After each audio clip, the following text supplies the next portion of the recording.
Question 1. Which of the following is NOT typically covered by a standard cyber insurance policy? A. Data breach and loss of sensitive customer information. B. Reputational damage from a cyber attack. C. Legal costs for defending a company in a lawsuit related to data breach. D. Employee health insurance premiums after data breach. Answer: D. Employee health insurance premiums after data breach. Explanation: cyber insurance policies generally cover first-party and third-party risks related to data breaches, cyber extortion, hacking, and reputational damage resulting from a cyber attack.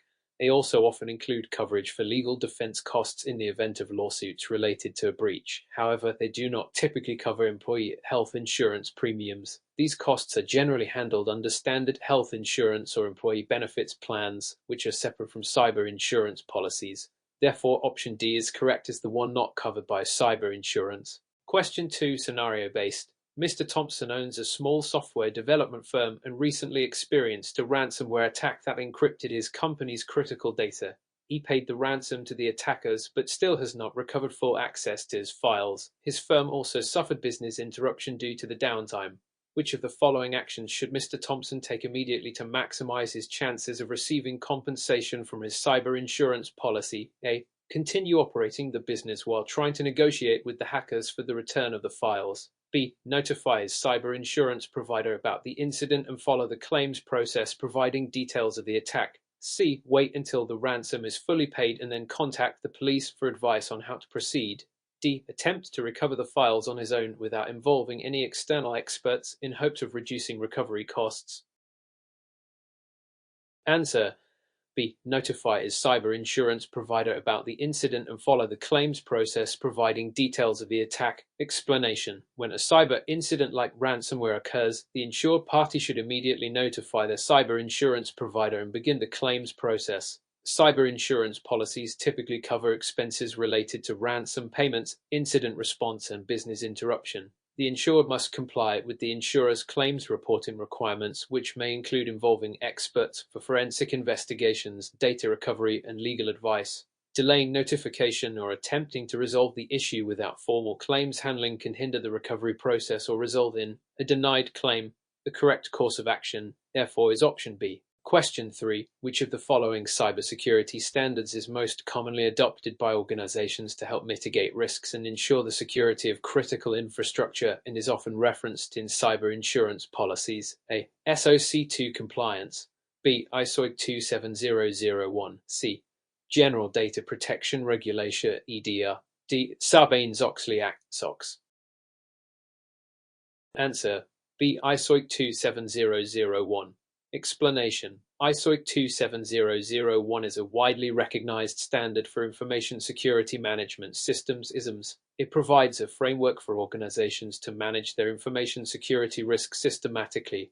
Many cyber insurance policies will reference compliance with ISO 27001 as a factor that can help lower premiums, as it indicates a robust cybersecurity posture. While SOC 2 compliance, option A, is also a valuable standard for data security, ISO 27001 is broader and more internationally recognized in the context of cybersecurity. GDPR, option C, and Sarbanes-Oxley SOX, option D, are important regulatory frameworks but are not specific cybersecurity standards.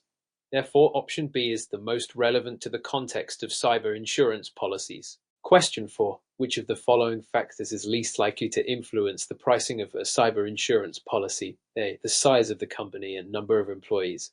B. The organization's cybersecurity posture and existing controls. C. The company's revenue from products unrelated to digital services. D. The type of industry and its susceptibility to cyber threats.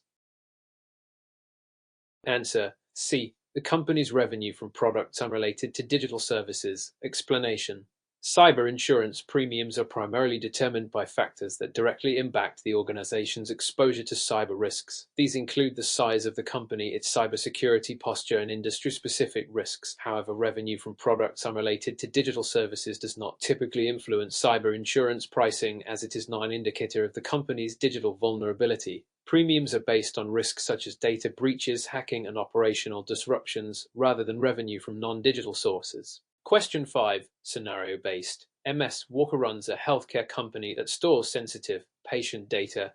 A hacker breaches her company's network and steals personal health information. 5. The breach is reported to the relevant authorities as required by law.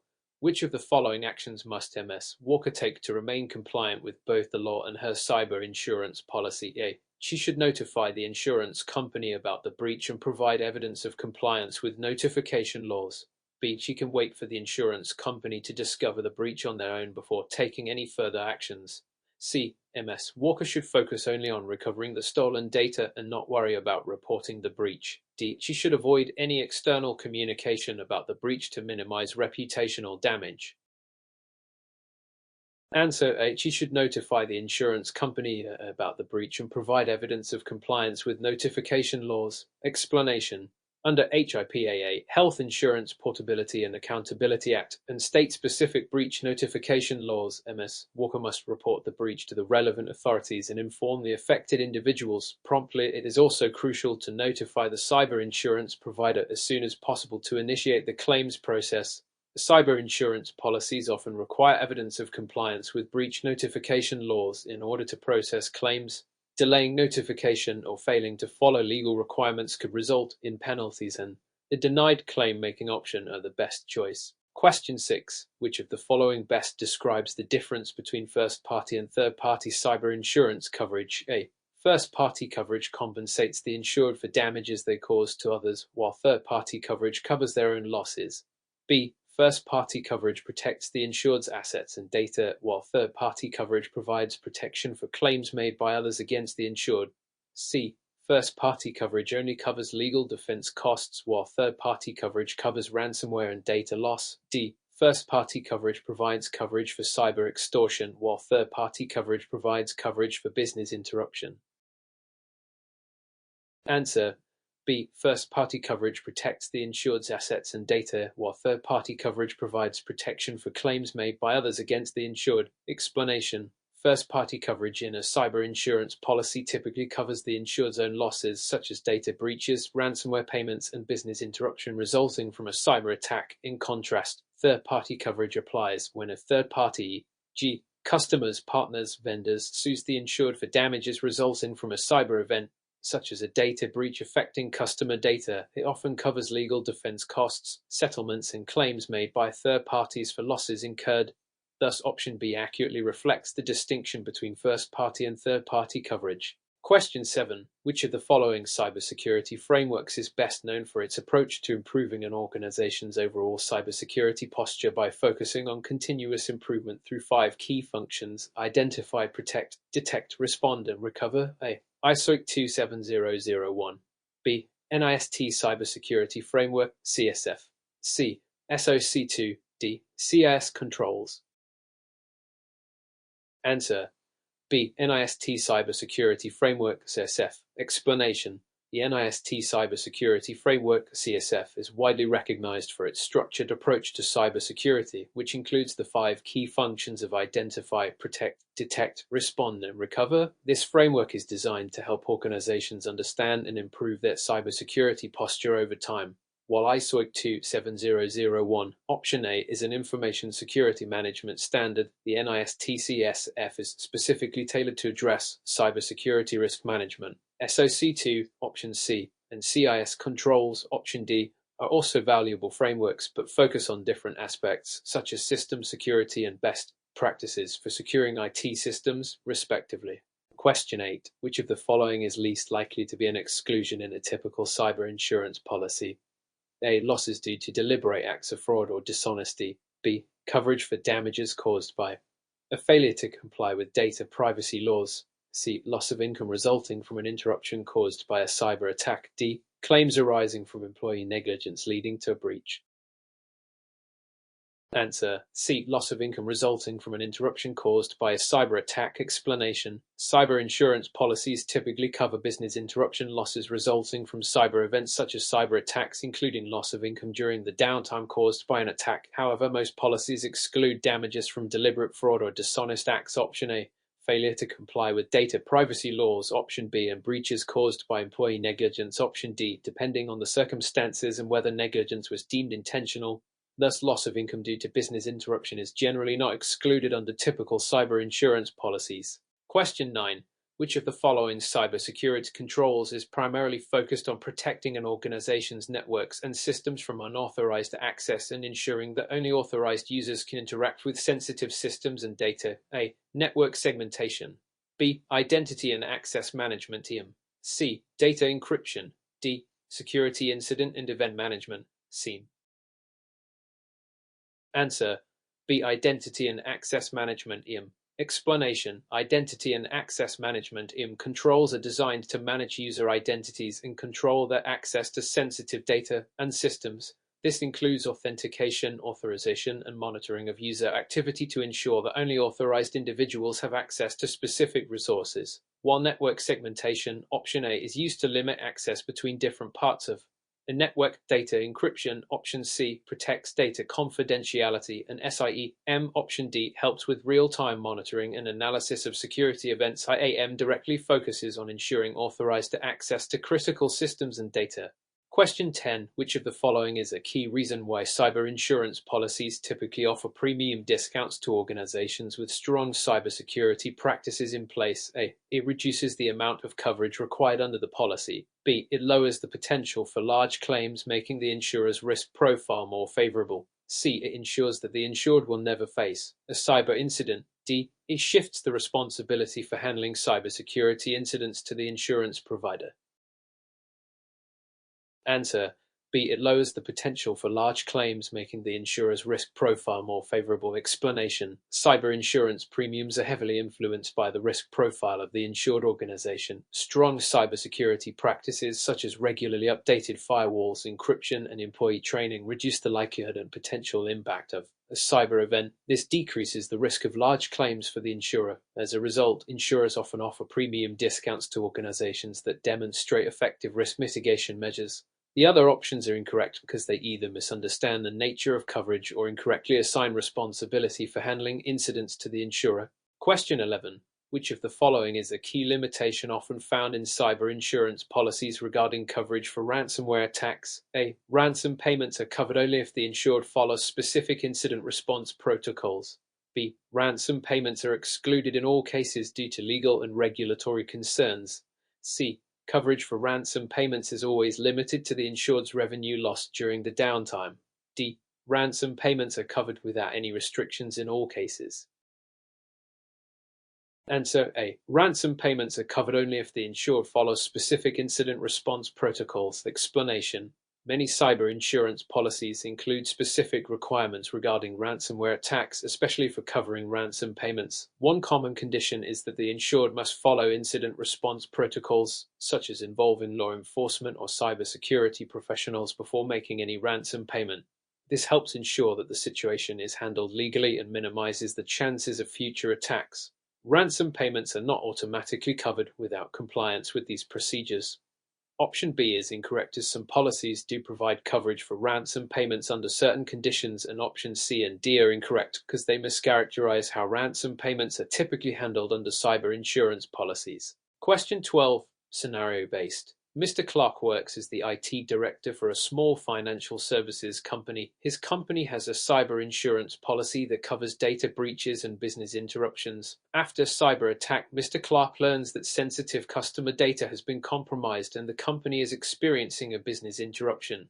What is the first step Mr. Clark should take to ensure his company remains compliant with their cyber insurance policy? A. He should notify the company's cyber insurance provider and start preparing for a claim.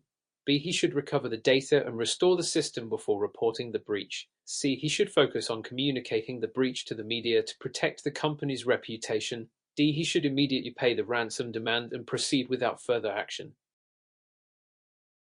Answer A. He should notify the company's cyber insurance provider and start preparing for a claim. Explanation: In the case of a cyber attack, the first step after discovering a breach or business interruption should always be to notify the insurance provider immediately. Most policies require timely reporting to begin the claims process, and delaying this could lead to a denial of coverage. By notifying the insurer, the company can initiate an investigation, determine the full scope of the damage, and begin the recovery process. Options B, C, and D do not prioritize proper insurance protocol or legal compliance. Moreover, paying a ransom, option D, could complicate future claims and compliance issues. Question 13. Which of the following describes third-party exposure in cyber insurance? A. Protection for the insured against losses from external cyber threats such as hackers. B. Coverage for claims made by third parties due to the insured's failure to protect data. C.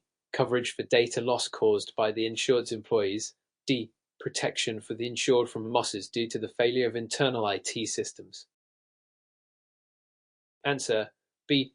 Coverage for claims made by third parties due to the insured's failure to protect data. Explanation: third-party exposure refers to risks that arise when the insured is held liable for damages suffered by external parties such as customers, vendors, or business partners due to a data breach or other cyber event. This could involve privacy violations, data leaks, or financial losses experienced by the third party because of the insured's inadequate cybersecurity measures.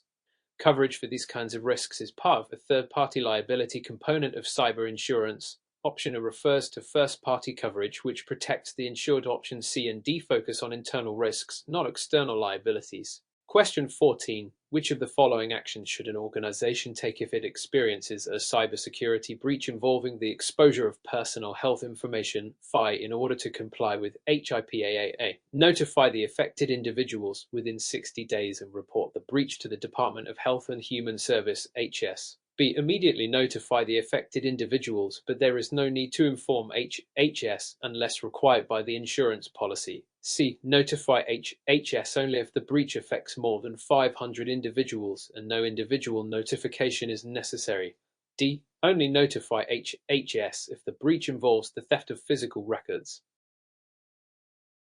Answer A.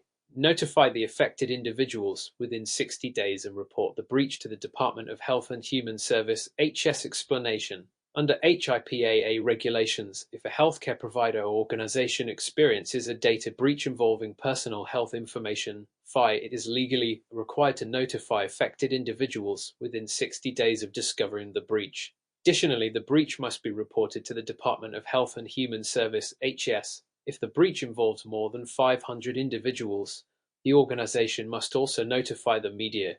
Failure to comply with these notification requirements can result in significant legal penalties. The other options fail to provide full compliance with HIPAA requirements. Question 15. Which of the following best defines cyber risk management in the context of cyber insurance? A. The practice of eliminating all cybersecurity threats before purchasing insurance. B. The process of identifying, assessing, and mitigating cyber risks to reduce the likelihood and impact of potential incidents. C. The process of designing an insurance policy to cover all types of cyber risks without any exclusions. D. The process of transferring all cybersecurity risks to a third-party insurance provider. Answer: B. The process of identifying, assessing, and mitigating cyber risks to reduce the likelihood and impact of potential incidents. Explanation: cyber risk management involves the identification, assessment, and mitigation of risks related to cyber threats and vulnerabilities. This approach aims to reduce the likelihood of a cyber incident and minimize its impact on the organization. It is a key part of the underwriting process for cyber insurance and typically involves implementing technical controls, policies, and procedures to safeguard data and systems. Option A, C, and D are incorrect because they misunderstand the goal of cyber risk management, which focuses on proactive efforts to reduce risk rather than simply transferring or eliminating it. Question 16. Which of the following is a best practice for mitigating cyber risk that could potentially lower cyber insurance premiums? A. Regularly patching software and systems to address known vulnerabilities. B. Reducing the amount of coverage purchased under the policy. C. Relying solely on antivirus software for protection. D. Avoiding regular employee cybersecurity training. Answer A. Regularly patching software and systems to address known vulnerabilities. Explanation: one of the best practices for mitigating cyber risk is to regularly patch software and systems to fix known vulnerabilities. Keeping systems up to date helps prevent cyber attackers from exploiting weaknesses, thus reducing the likelihood of an attack. Cyber insurance providers often offer premium discounts to organizations that demonstrate a commitment to such proactive risk mitigation strategies. Option B is incorrect because reducing coverage doesn't necessarily mitigate risk. Option C, relying solely on antivirus, and Option D, not training employees, are ineffective and do not adequately address the broad scope of cyber risk management.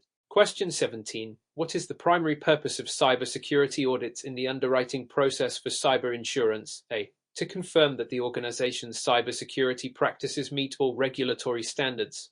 B. To determine whether the organization qualifies for discounts based on its cybersecurity maturity. C. To assess the organization's overall risk exposure and the adequacy of existing security measures. D. To evaluate the financial viability of the organization applying for insurance. Answer: C. To assess the organization's overall risk exposure and the adequacy of existing security measures. Explanation: Cybersecurity audits in the underwriting process are designed to assess an organization's risk exposure and evaluate the effectiveness of its existing security controls.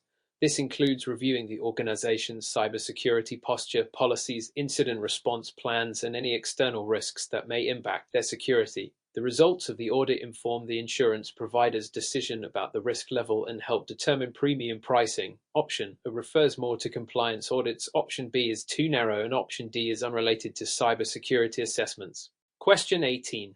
Which of the following best describes data loss coverage in a cyber insurance policy? A. Coverage for the financial cost of investigating the cause of the data breach. B. Coverage for the recovery of data lost due to a cyber attack. C. Coverage for reputational damage caused by the breach of data. D. Coverage for physical damage to an organization's hardware due to cyber events. Answer: B. Coverage for the recovery of data lost due to a cyber attack. Explanation: Data loss coverage typically refers to the recovery of lost or damaged data due to a cyber event, such as a ransomware attack, data breach, or system compromise. This coverage helps to pay for data restoration costs, which may include forensic investigations, data backups, and system recovery. Options A, C, and D refer to other forms of coverage, such as forensics, reputational damage, or physical damage, but do not address the recovery of lost data specifically. Question 19. Which of the following is a key element in the claims process for cyber insurance policies? A. The insured must attempt to resolve the issue independently before notifying the insurer. B. The insured must provide immediate and detailed documentation of the breach, including the scope of the damage. C. The insurer will automatically pay for the entire cost of recovery without any documentation or proof. D. The insured can only file a claim after their own investigation of the breach is completed. Answer: B. The insured must provide immediate and detailed documentation of the breach, including the scope of the damage. Explanation: In the claims process for cyber insurance, it is essential for the insured to notify the insurer as soon as possible and provide detailed documentation of the breach, including the scope and impact of the incident. This allows the insurer to assess the damage and determine what is covered under the policy. Option is incorrect because attempting to resolve the issue independently before notifying the insurer can delay the claims process and lead to coverage issues. Option C is incorrect because insurers typically require evidence and documentation before covering the costs. Option D is incorrect because the claims process should be initiated as soon as the breach is discovered, not after the insured has completed their investigation. Question 20. Which of the following is considered first-party coverage under a cyber insurance policy? A. Coverage for the financial losses incurred by a third party due to the insured's data breach. B. Coverage for legal fees and fines resulting from non-compliance with data protection regulations.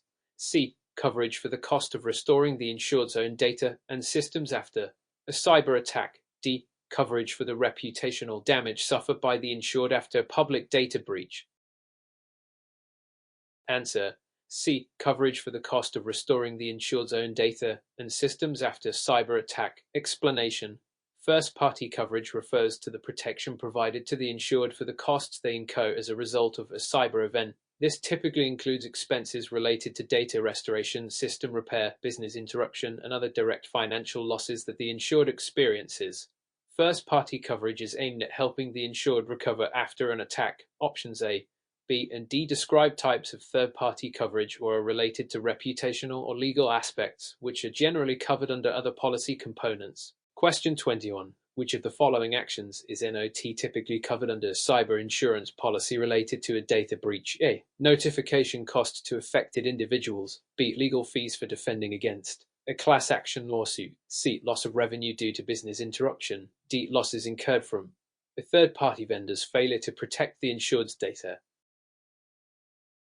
Answer D. Losses incurred from a third-party vendor's failure to protect the insured's data. Explanation. Cyber insurance policies typically cover first-party and third-party losses caused by the insured's own breach, such as notification costs, legal fees, and lost revenue from business interruptions. However, losses resulting from a third-party vendor's failure to protect data are usually covered under third-party coverage but are often subject to specific exclusions related to vendor risks. Insurers may offer additional coverage for third-party breaches under specialized clauses, but this is not a standard feature of most policies. Vendor risks should be assessed separately through a vendor risk management strategy, and coverage for these risks may require additional endorsement or rider.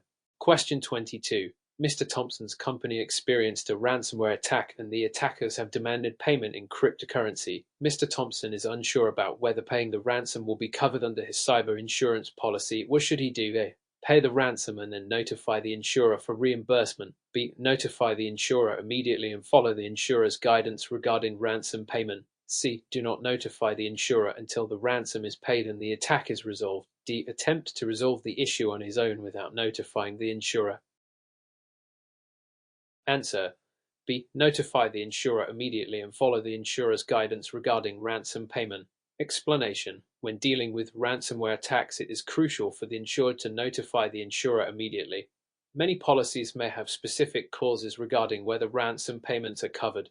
Insurers often require pre-approval before any ransom is paid to ensure that the payment is in line with policy conditions. By notifying the insurer promptly, Mr. Thompson can ensure that the costs associated with the ransomware attack, such as ransom payments and related recovery costs, are properly assessed and potentially covered.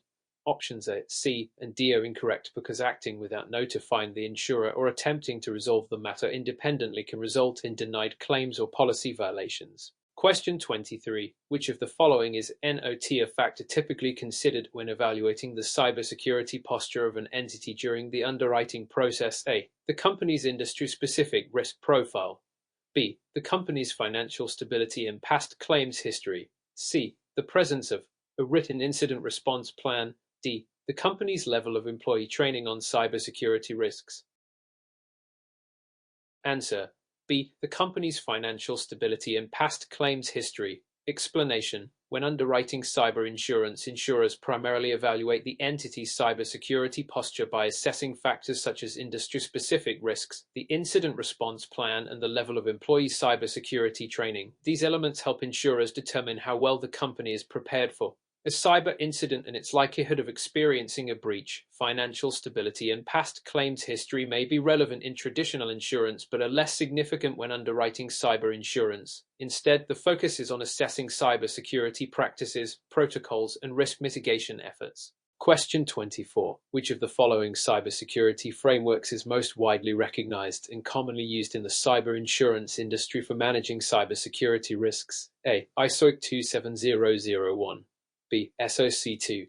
C. NIST Cybersecurity Framework (CSF). D. CIS Controls.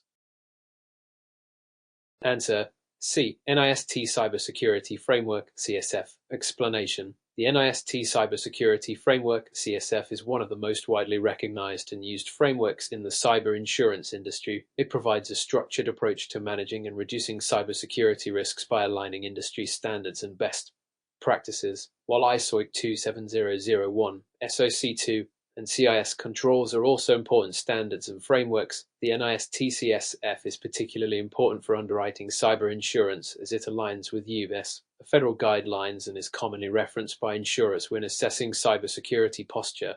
Question 25. Which of the following is a legal requirement under the General Data Protection Regulation for companies that suffer a data breach involving EU citizens? A. The company must notify affected individuals within 72 hours. B. The company must immediately report the breach to the insurer and pay the ransom. C. The company must publicly disclose the breach to avoid reputational damage. D. The company is not required to notify the affected individuals but must report to the regulator. Answer A. The company must notify affected individuals within 72 hours. Explanation. Under the GDPR, when a company experiences a data breach involving personal data of EU citizens, it is required to notify the affected individuals within 72 hours of becoming aware of the breach. This requirement is designed to ensure that individuals can take steps to protect themselves from the consequences of the breach. Additionally, the company must notify the relevant supervisory authority if there is a risk to the rights and freedoms of the individuals. Option B is incorrect because paying ransom is not a legal requirement under GDPR, and options C and D are incorrect because notification is a legal requirement for both individuals and the relevant authority. Question 26. Which of the following cyber insurance exclusions would most likely apply to an event caused by a nation-state act of A. Cyber extortion, B. War, terrorism-related cyber attacks, C. Ransomware attacks, D. Malware attacks targeting company systems? Answer: B. War, terrorism-related cyber attacks. Explanation: most cyber insurance policies have an exclusion for damage caused by war, terrorism-related attacks, including those initiated by nation-state actors. These exclusions are designed to avoid covering damage from large-scale attacks that are not deemed to be random or accidental but instead are a result of political or military actions. While cyber extortion, ransomware, and malware attacks may be covered if they are not linked to terrorism or war, they would generally not be excluded. Therefore, war or terrorism-related attacks are the most likely to be excluded from coverage. Question 27. What is a key benefit of implementing multi-factor authentication (MFA) for a company's cyber risk management strategy? A. It reduces the frequency of cyber insurance premiums. B. It increases the company's chances of obtaining higher coverage limits. C. It significantly reduces the likelihood of unauthorized access to systems. D. It guarantees that the company will not be targeted by hackers.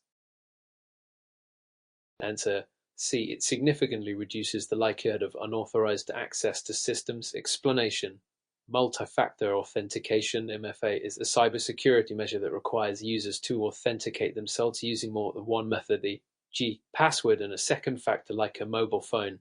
The key benefit of MFA is that it reduces the likelihood of unauthorized access even if an attacker compromises a user's password. MFA strengthens the company's overall cybersecurity posture, making it more difficult for attackers to gain access to systems. Options A and B are incorrect because MFA does not directly impact insurance premiums or coverage limits, although it may be factored into the cyber risk assessment.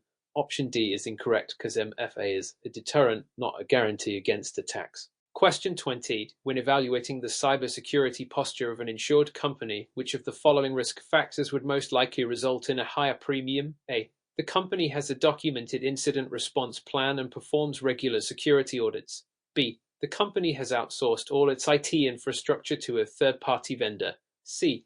The company operates in a highly regulated industry with strict compliance requirements. D. The company implements basic security measures such as firewalls and antivirus software. Answer: B. The company has outsourced all its IT infrastructure to a third-party vendor. Explanation: outsourcing critical IT infrastructure such as cloud services to third-party vendors can increase the cyber risk exposure of the insured company because it introduces additional vulnerabilities such as supply chain and vendor-related risks. This would likely lead to a higher premium due to the increased complexity and potential for breaches. While options A, C, and D represent good cybersecurity practices, outsourcing can increase risk and therefore insurance costs. Question 29. What type of loss would most likely be covered by third-party cyber liability insurance? A. Costs incurred to recover the insured's own data following a cyber attack. B. Loss of revenue due to a cyber attack causing business interruption. C. Legal fees and settlement costs from a lawsuit filed by a customer affected by a data breach. D. Payment of a ransom to regain access to the insured's own systems after a ransomware attack.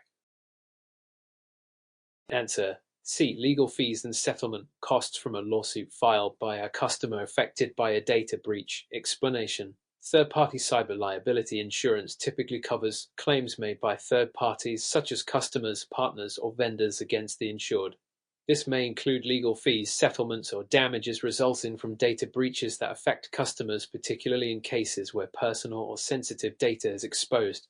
First-party coverage typically addresses the insured's own losses, e.g., recovery costs or ransom payments, while third-party coverage handles the consequences of harming others. Question 30. Which of the following best describes the role of cyber insurance in cyber risk management? A. Cyber insurance is primarily a preventive measure against cyber threats. B. Cyber insurance helps organizations recover financial losses resulting from cyber incidents. C.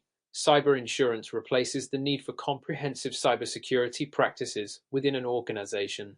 D. Cyber insurance is only relevant to organizations that have experienced a data breach. Answer: B. Cyber insurance helps organizations recover financial losses resulting from cyber incidents. Explanation: cyber insurance is designed to help organizations mitigate financial losses due to cyber incidents such as data breaches, cyber extortion, and business interruptions. It is not a preventive measure, but rather a risk transfer tool that provides financial protection after an event occurs. Comprehensive cybersecurity practices are still necessary to reduce the risk of a cyber incident in the first place, and insurance is not a substitute for them.